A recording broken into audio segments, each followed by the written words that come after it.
The Komodo dragon, a powerful land predator, armed with a venomous bite, serrated teeth, and relentless aggression.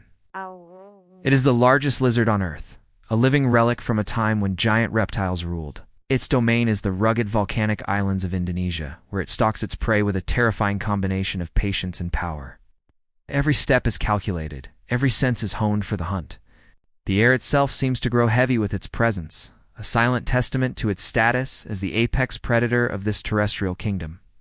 Its skin is a natural coat of mail, reinforced with thousands of tiny bones called osteoderms, providing a formidable defense against attackers.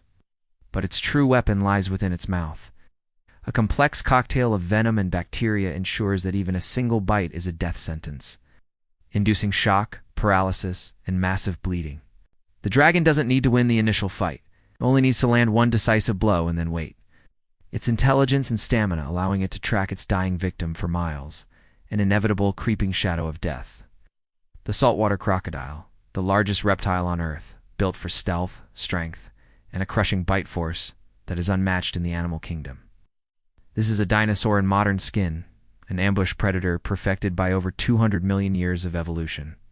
Its kingdom is the murky interface of water and land, the rivers, estuaries, and coastal swamps where it reigns with absolute authority.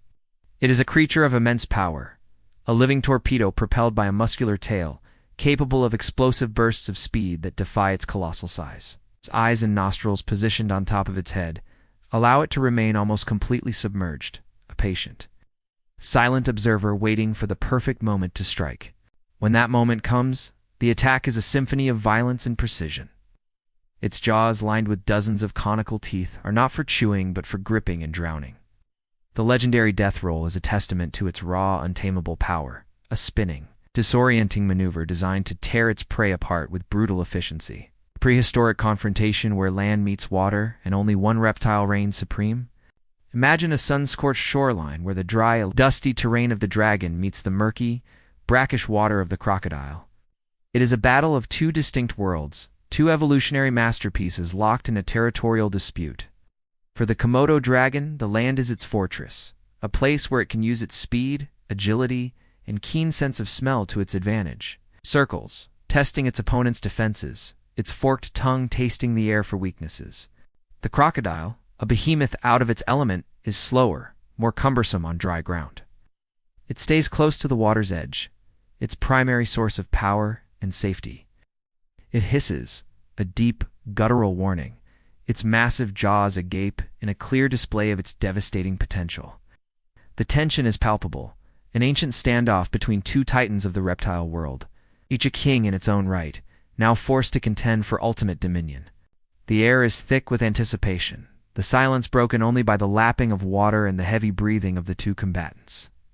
The Komodo dragon relies on stamina, intelligence, and a deadly persistence. Its strategy is not one of brute force, but of calculated attrition. The dragon is a long-distance hunter, a marathon runner in a world of sprinters.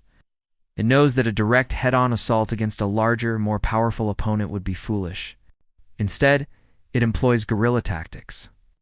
It will dart in, attempting to land a quick, venomous bite on a vulnerable lima leg, a tail bee, for retreating to a safe distance. Its low-slung body and powerful legs give it a surprising burst of speed over short distances, allowing it to evade the crocodile's lunging snaps. The dragon's intelligence is its greatest asset. It observes, it learns, it waits. It understands that its venom is a ticking clock. Once the toxins are in the crocodile's bloodstream, the battle shifts in its favor. The fight is no longer about strength, but about time. The dragon will shadow its wounded adversary, its patience unwavering, waiting for the venom to do its slow, agonizing work for the giant to weaken, to falter, to finally succumb. The saltwater crocodile depends on ambush tactics, brute force, and an aquatic mastery that is absolute.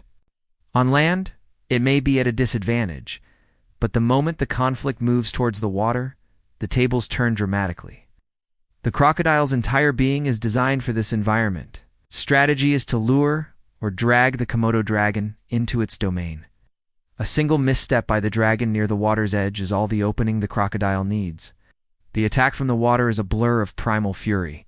In an instant, the crocodile can lunge from the depths, its jaws clamping down with a force of over 3,700 pounds per square inch.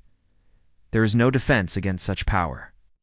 If the crocodile secures a grip, its next move is inevitable. Pull the dragon into the water. Here, the crocodile is the master. It can hold its breath for over an hour, while the terrestrial dragon cannot.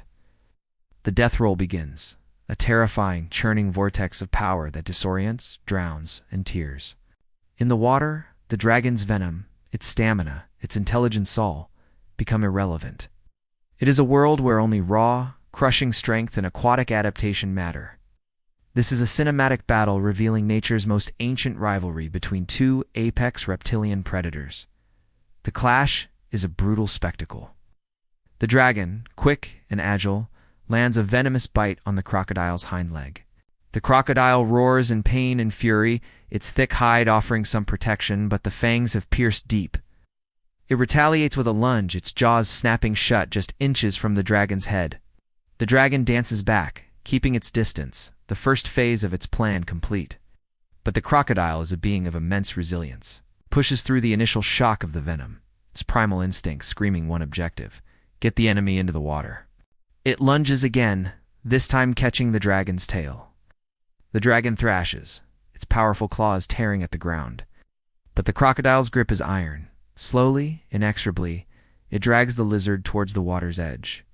The battle has reached its critical tipping point. It is a contest of evolutionary legacies, the land-based persistence of the varanid against the aquatic dominance of the crocodilian. This isn't just a fight for survival, it's a fight for supremacy. A violent chapter in a story that began millions of years ago. A raw and unforgiving glimpse into the timeless laws of nature, where only the strongest, most adapted predator can claim the throne. In this age-old conflict, evolution itself is the final judge, and survival is the only prize. If you were captivated by this epic clash of titans, make sure to hit that like button. Share this video with fellow wildlife enthusiasts. And don't forget to subscribe and turn on notifications for more incredible wildlife battles.